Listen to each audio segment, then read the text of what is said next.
Good evening, everyone. Ridewith Peterson here. Today, it is Tuesday, January 7th, 2020. It is 7:45 p.m. I just saw a video on GL's channel, Rideshare Revolution. You all know who he is. And he said that Sony released a car at CES in Las Vegas. It is the Vision S. So I go and I look at the car, and first impression, I thought it was an electric version of the Chrysler 300. No, Chrysler 200. You remember the front wheel drive car that flopped? It looked nice, but it didn't do as well. But it looked like a rear drive version with proper proportions for a rear drive car.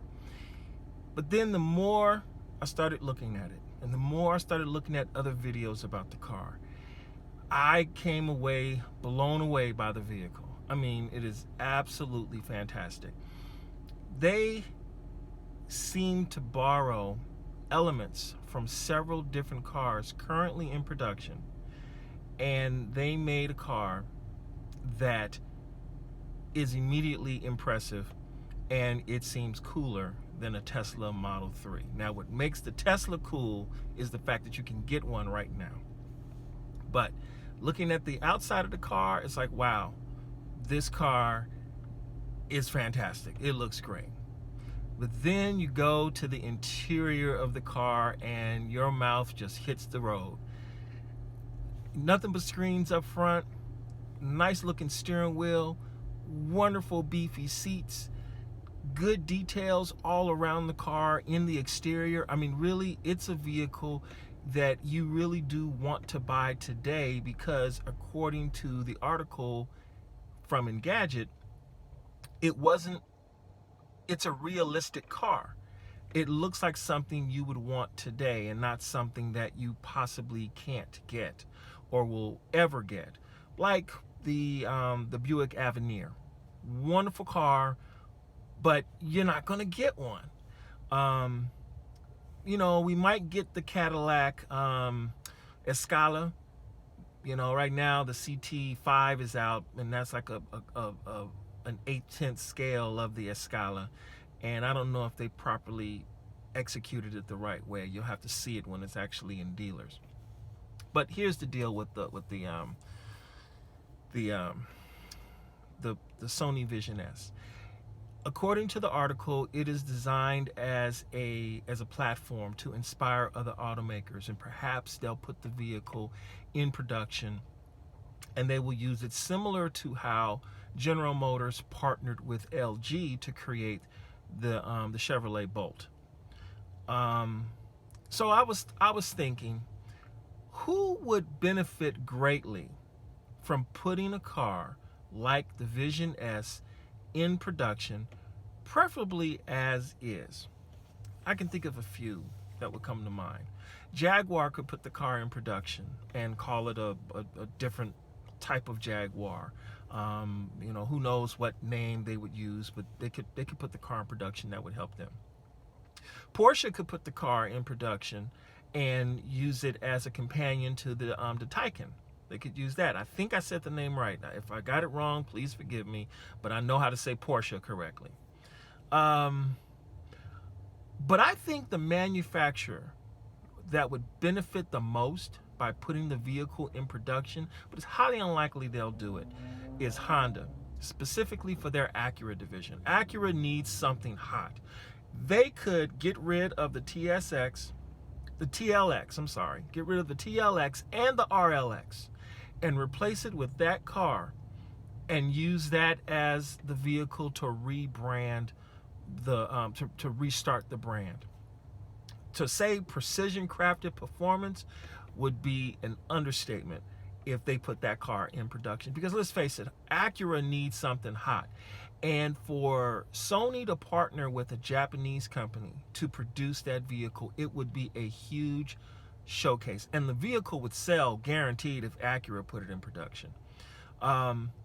Toyota wouldn't do it because they already have the Mirai coming out, and the Mirai looks, for 2021, it looks absolutely stunning. So Toyota is behind what they've already produced. General Motors more than likely won't do it because they'll end up dumbing it down, and then they're coming out with all kinds of vehicles for their Cadillac brand, and the car doesn't really fit in anywhere with what Cadillac is doing.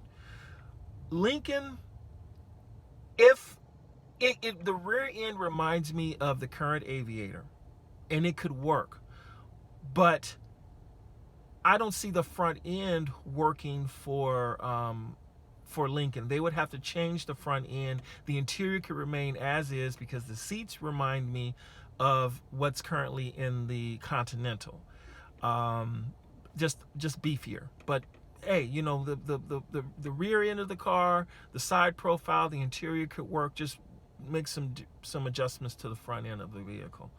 Who else could work well with that car? I think that's really about it. You know, some other manufacturers that would benefit, like BMW, Mercedes-Benz, they're kind of committed to their own things right now. You know, there's a prototype running around of the EQS, and it looks absolutely spectacular. So Mercedes wouldn't do it.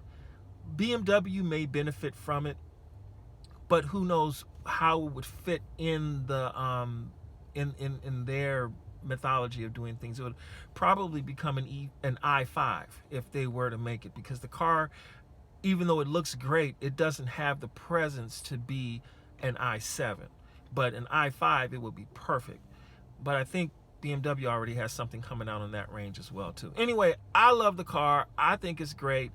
And I really hope someone puts it in production. So hey, you got my 2 cents on the Sony Vision S.